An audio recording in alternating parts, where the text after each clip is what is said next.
एक समय की बात है, एक घने जंगल के किनारे जो एक छोटे से गांव से सटा हुआ था, एक शेर रहता था जिसका नाम था लियो।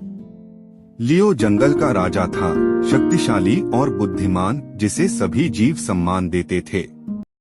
एक दिन सुबह की धूप में जब लियो जंगल के किनारे घूम रहा था, उसने नदी के किनारे बैठे एक छोटे जिज्ञासु घर के बिल्ली को देखा। वह अपनी परछाई को पानी में देख रही थी। उसका नाम मिया था। उसकी हिम्मत देखकर लियो चकित हुआ और उसके पास गया। तुम कौन हो छोटी सी, और मेरे इलाके के किनारे क्या कर रही हो? उसने अपनी गहरी गूंजती आवाज में पूछा। मिया थोड़ी चौंकी लेकिन बेखौफ उसकी ओर मुड़ी और बोली, मैं मिया हूँ, गांव की एक साधारण बिल्ली। मैं यहाँ जंगल को देखने और उन रोमांचों के बारे में सपने देखने आती हूँ जो मैं कर सकती अगर मैं आपकी तरह बहादुर और मजबूत होती। लियो ने हल्की हंसी के साथ कहा, रोमांच हमेशा उतने शानदार नहीं होते जितने वे दिखते हैं, छोटी मिया।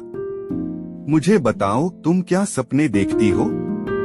मिया की आंखें चमक उठीं। मैं आजादी से दौड़ने, जंगल में शिकार करने और आपकी तरह सम्मान पाने का सपना देखती हूँ। मेरी दुनिया में मैं सिर्फ एक छोटी सी प्राणी हूँ, इंसानों और उनके कुत्तों की छाया में छुपी रहती हूँ। लियो ने उसकी ख्वाहिश को समझते हुए सिर हिलाया। मेरे साथ आओ, उसने कहा, और मैं तुम्हें जंगल दिखाऊंगा। लेकिन याद रखना, यहाँ केवल बहादुरी से कुछ नहीं होता।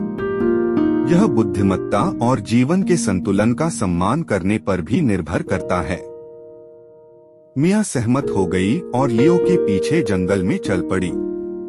कुछ दिनों में लियो ने उसे जंगल की आवाजें सुनना, पेड़ों पर चढ़ना और खतरे को भांपना सिखाया। मिया हालांकि छोटी थी, लेकिन चतुर और तेज निकली।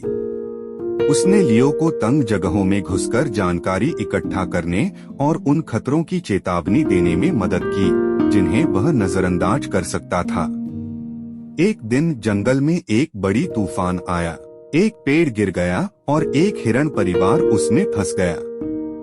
मिया ने अपनी छोटी कदकाठी का फायदा उठाते हुए टहनियों के नीचे घुसकर डरे हुए बच्चों को बाहर निकालने में मदद की। जंगल के जानवरों ने उसकी बहादुरी देखी और उसका सम्मान करने लगे। तूफान के थमने के बाद मिया लियो के साथ एक पहाड़ी पर बैठी। आप सही थे, उसने कहा। जंगल केवल बहादुरी का नहीं, बल्कि एक दूसरे के साथ काम करने और अपनी ताकत का बुद्धिमानी से उपयोग करने का है। लियो मुस्कुराया। तुमने बहुत अच्छा सीखा, छोटी।